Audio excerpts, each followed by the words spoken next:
नमस्कार, देश के पसंदीदा डिबेट शो राष्ट्रवाद में आपका स्वागत है। मैं हूं सुशांत सिन्हा। राष्ट्रवाद यानी देश से बढ़कर कुछ नहीं।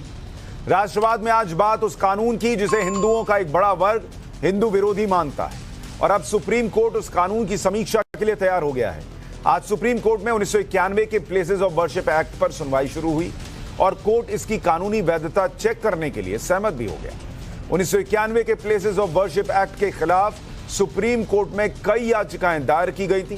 सुप्रीम कोर्ट ने आज उन सभी याचिकाओं को एक साथ करके केंद्र सरकार से 2 हफ्ते में जवाब मांगा है। इस मामले में सुप्रीम कोर्ट ने आज 2 बड़ी बातें कही।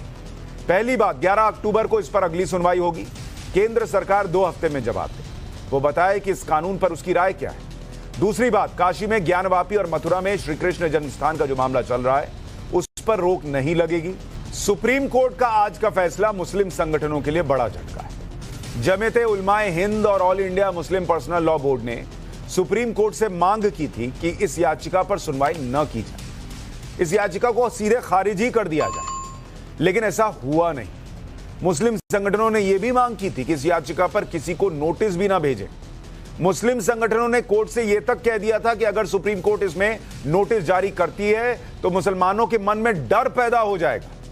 कोर्ट से यह भी कहा गया कि देश में अनगिनत मस्जिदों के खिलाफ मुकदमेबाजी की बाढ़ आ जाएगी, लेकिन सुप्रीम कोर्ट ने मुस्लिम संगठनों की इन दलीलों को खारिज कर दिया। जय श्री राम दोस्तों, तो आज मैं आपके लिए सुशांत सिन्हा के प्रसिद्ध डिबेट राष्ट्रवाद का कुछ हिस्सा लेके आया हूं, जिसमें कि वो सुप्रीम कोर्ट के एक फैसले की चर्चा कर रहे हैं और बता रहे हैं कि किस तरह से ये फैसला हिंदुओं की जीत का फैसला बनता जा रहा है, जिसके लिए मुस्लिमों में बहुत ही रोष है।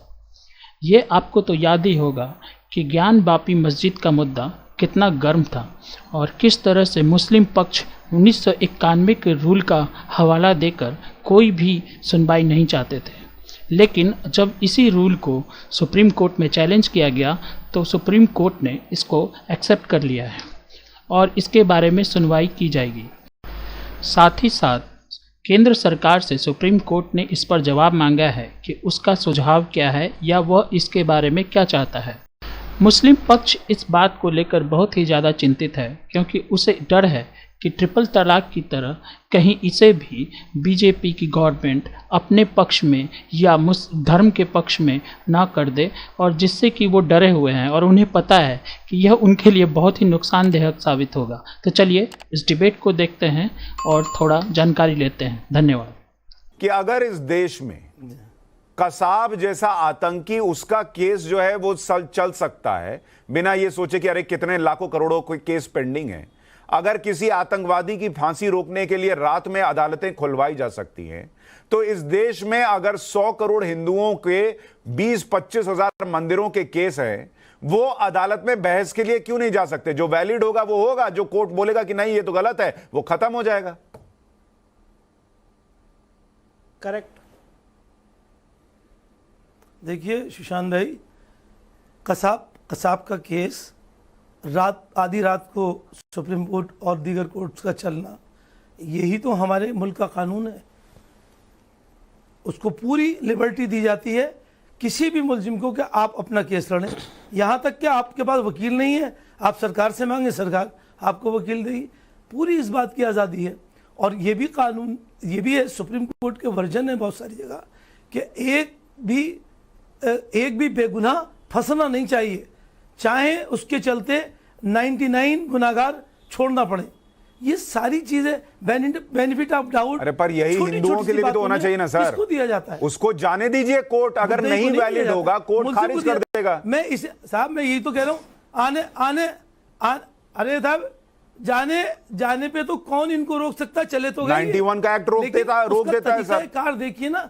मैं तो ये कहना चाह रहा हूं कि सिर्फ एक साहब सुनिए, सिर्फ यही चीजें रह गई हैं, इसके अलावा कुछ नहीं है। क्या हमारे दिलों में नफरतें पैदा हो गई हैं? अरे भाई, हिंदू कहते हैं मेरा मंदिर तोड़कर मस्जिद बनाई है तो नफरत हो जाएगी, और हिंदू चुपचाप बैठ जाए तो बहुत हिंदू से मोहब्बत हो जाएगी। कितने मंदिरों के केस नहीं गए हैं, तो क्या हिंदू मुसलमान की वहां पर जो है एकता की मिसालें गढ़ी जा रही हैं? और मुसलमान जब गणेश चतुर्थी के लिए ईदगाह का अपना ग्राउंड नहीं दे सकता, तब हिंदू मुस्लिम एकता कहां जाती है? जो प्रश्न उठ रहा है 30,000 25,000 मंदिरों की बात कीजिएगा, वहाँ के तो मुसल- क्या वहाँ ये के मुसलमान फिजिबल कहीं है नहीं और है। क्या देश इसी में फंसा रहेगा? उस गांव के सिर्फ देखिए सुशांत जी, मैं एक बात कहना चाहता हूं। आज सब लोग राम मंदिर के फैसले को मानते हैं ना। आज मैं आपके चैनल के माध्यम से सवाल पूछना चाहता हूं। राम मंदिर के जजमेंट में पैरा 116 117 को पढ़े, क्या कहा गया? सुप्रीम कोर्ट की 5 जजमेंट ने क्या कहा है कि जब अगर कभी कोई मंदिर बनाया जाता है तो हो सकता है वो मंदिर बाढ़ से बह जाए, कोई आक्रांता उसे तोड़ दे, पर मंदिर बनाने का संकल्प अमर रहता है, अमिट रहता है।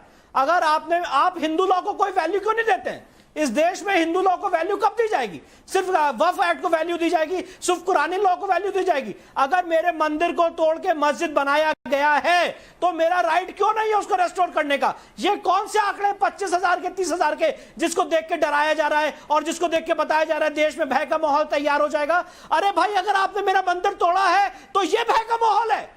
और इस देश में इस बहुसंख्यक समाज को यह अधिकार होना चाहिए कोर्ट में यह बात कम से कम रखने का। ये डरा क्यों रहे हैं आप कि देश में सिर्फ यही बात होती रहेगी? अरे क्यों वक्फ एक्ट में आपको पावर नहीं है? सेक्शन 40 में कहिए कादरी साहब कि मैं वक्फ एक्ट का सेक्शन 40 आज ही विड्रॉ कराऊंगा। कहिए आप कि सेक्शन 5 और 6 वक्फ एक्ट का विड्रॉ कराऊंगा। आप तो किसी भी संपत्ति को वक्फ संपत्ति घोषित कर सकते हैं, ताजमहल को वक्फ संपत्ति घोषित कर सकते हैं, हजारों संपत्तियों को, 6 लाख संपत्तियों को आप वक्फ संपत्ति मान सकते हैं, उसको मस्जिद बना सकते हैं। और मैं 20,000 25,000 की लड़ाई नहीं लड़ सकता हूं, और अगर मैं लड़ूंगा तो देश का माहौल खराब हो जाएगा। वाह जी वाह, जो पीवी काड़े ने 7 वॉल्यूम में धर्मशास्त्र लिखा है उसको वैल्यू कब दी जाएगी?